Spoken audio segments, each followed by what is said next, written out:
Now, many of you are probably wondering why in our previous video we were casting up little silicone belly buttons.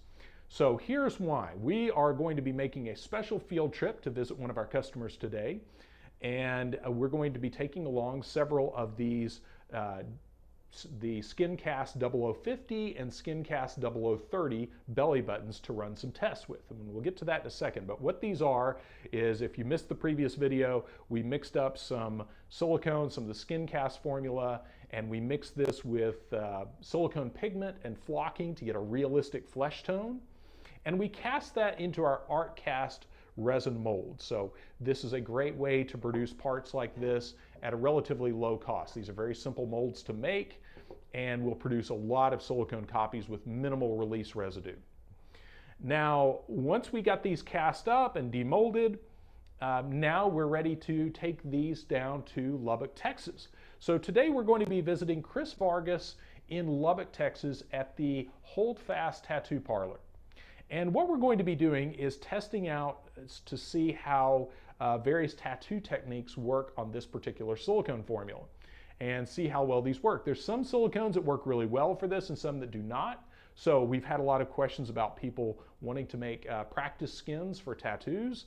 So we thought this would be a great chance, and Chris was kind enough to volunteer his expertise in that area. So one of the things that's real critical, one of the things we're going to be looking for here is, of course, how well it tattoos and takes ink and all that, how well it takes a line, but even more importantly, how well it takes a stencil. So can this be stenciled?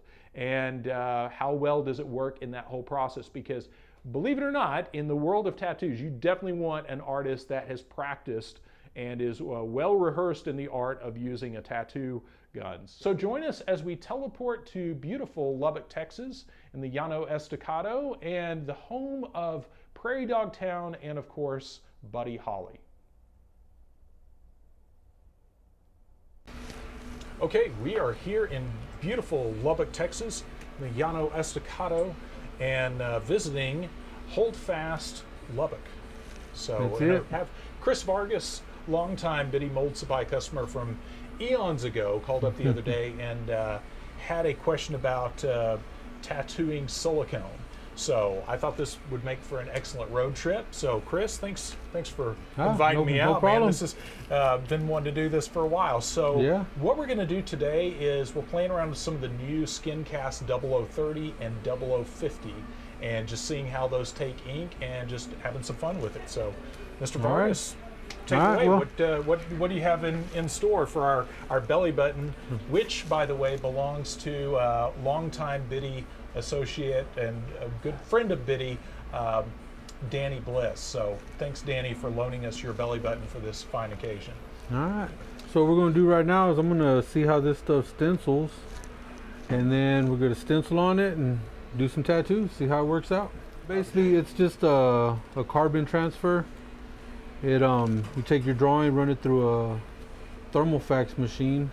It makes a carbon stencil. We use that to transfer the design onto the skin, so we don't have to try to freehand everything, because none of us like to work that hard.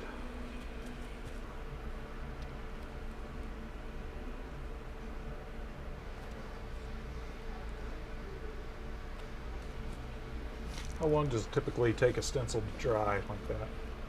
On a person, about 10 minutes. My experience on silicone has been 7 days. Oh my. We're hoping for a little bit quicker. I'm hoping for a little faster. I got to get back for dinner, so we'll see what happens. I'm actually going to try with this one is I'm going to hit it with the heat gun and see how that works. Sometimes on silicone practice skins, using a blow dryer can kind of speed up the process, but we're normally still looking at a couple of days.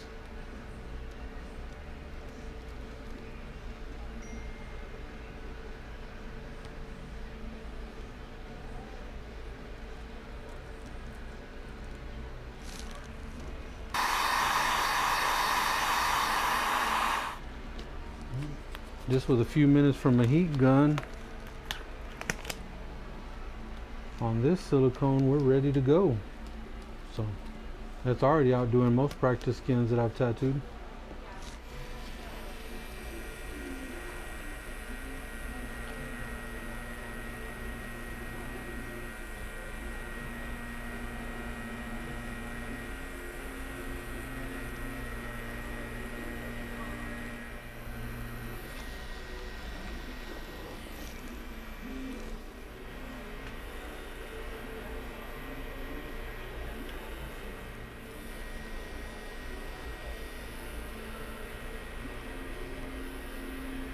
What's your official take on? So far, I can tell you that tattooing this is a lot more like tattooing real skin than most practice skins that I've used, simply because I don't have to push as hard to get the ink in the skin or in the silicone. I'm able to pull really solid, clean lines in a single pass, as opposed to normally with silicone, when you're tattooing the silicone, you would have to do multiple passes over the lines to get them solid. So I would say that using this as a practice skin would be a lot more useful, and definitely being able to get into your stencil without having to wait a week is a good thing. I think the fact that this actually has skin texture to it lends itself to not only the way it looks, but I'm gonna say that it lends itself to learning how to tattoo, because if you've ever been drawing on a piece of paper with a really fine tipped pen or pencil, and you're going along and there's a bump in the paper, a piece of trash on the table underneath it or whatever, and you hit that little bump and it knocks your pencil line off. The same thing can happen if you were to hit a scar in the skin, or a pot mark, a mole. So the fact that this has actual skin texture kind of helps, because you're actually tattooing over not a flat, smooth paper-like surface. Yeah, I'm gonna wipe these off and then see how this stuff shades.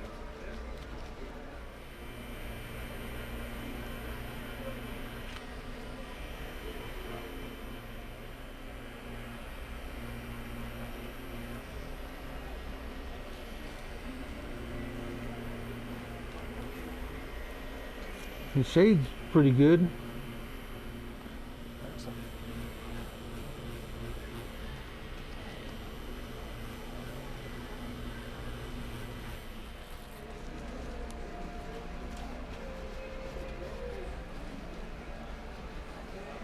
And the cleanup's not too bad on it either. So of the two now, which both of them tend to be pretty good for it? Between the 50 and the 30? 30, maybe even a mix of the two, or? Yeah, the 30 works really good. The 50 works just a little bit better. I feel like it's a little firmer, but overall I think it holds the ink and takes the ink and the shading a little better. I mean, these are obviously just quick little practice pieces, but yeah, I think even a mix of the two would actually be really good.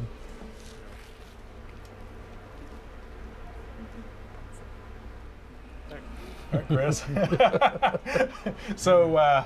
So we started out with we've actually had two silicones, as you see from some of the insert shots. We used the SkinCast 0030 and the 0050. And Chris, what's your professional take on it now that we've kind of taken it through its paces? I think this actually is probably one of the best silicones I've ever tried to tattoo. Excellent. I think the 30 worked really good. The 50 works just a little bit better.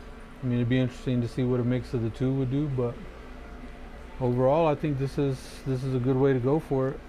Fantastic. Well, and I might drag some more stuff out here.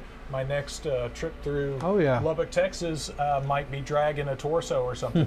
Who knows? So that would be fun. Man, I really appreciate it. Not Chris, a problem. Thank you, sir. Thank you very much. Yes, sir.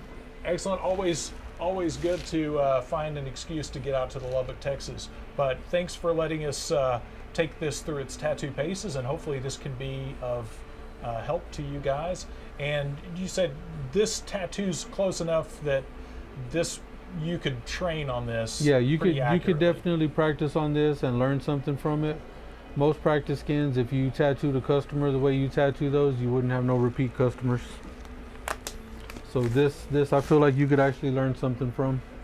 Excellent. Well, Chris, thanks again. And yes, sir. As is custom, please, if you haven't already, like and subscribe, hit all the little buttons in. And big thanks to Hold Fast Tattoo in Lubbock, Texas, and of course, Chris Vargas. So again, all the important links will be in the video description. And with that, I'm out. All right.